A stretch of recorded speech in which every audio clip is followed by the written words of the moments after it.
I never thought a simple locked door in my grandfather's house would change the way I saw my family forever. Growing up, I spent every summer at my grandfather's old house in the countryside. It was a beautiful home, large, warm, and filled with the scent of fresh baked bread. But there was always one rule: never go into the locked room at the end of the hall. No one talked about it. Not my mom, not my dad, not even my grandfather himself. And trust me, I asked. Every time, I'd get the same answer: some doors are meant to stay closed. As a child, I didn't question it much. But as I grew older, the curiosity ate at me. What was inside? An old family heirloom? Something dangerous? Or just junk no one cared about? It wasn't until my grandfather passed away last year that I finally got my answer. The key to the past. After the funeral, my parents and I stayed at the house to sort through his belongings. It was painful, going through his books, his clothes, the little wooden bird he used to carve while telling stories. Then, while emptying his bedside drawer, I found it. A small, rusted key. I don't know how, but I instantly knew it was for the locked door. I hesitated. I could hear my grandfather's voice in my head. Some doors are meant to stay closed.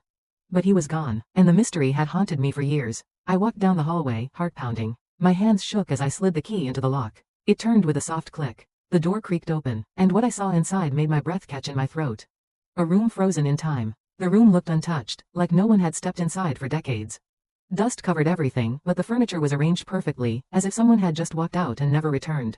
A small wooden crib sat in the corner. A rocking chair beside it. A stack of baby clothes folded neatly on a shelf. It was a nursery, but there were no babies in our family history. At least, not that I knew of. I backed away, my mind racing. Who was this room for? Why was it kept a secret? That's when I noticed an old wooden box on the shelf, its surface covered in dust.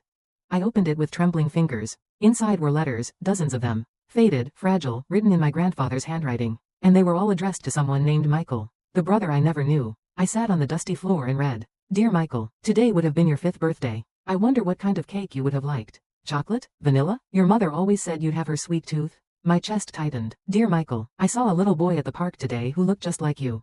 Same curly hair, same bright eyes. I almost called out your name. The letters went on, each one a message to someone who was never going to read them. My grandfather had lost a son, my uncle, and no one had ever told me. The truth comes out. I stormed into the kitchen, clutching a letter in my hand. My mom and dad were sorting through dishes, but when they saw my face, they froze.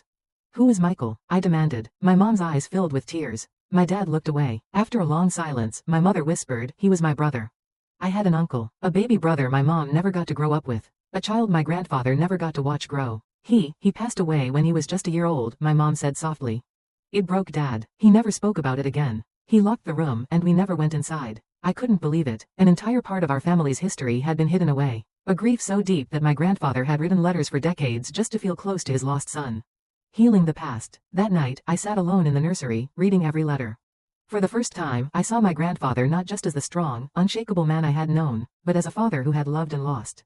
The next morning, I made a decision. I took the letters to my mom. We should keep these, I told her. Michael was part of our family. He deserves to be remembered. Tears rolled down her cheeks, but she nodded. We didn't lock the room again. Instead, we cleaned it. We placed a framed photo of my grandfather inside, along with his letters.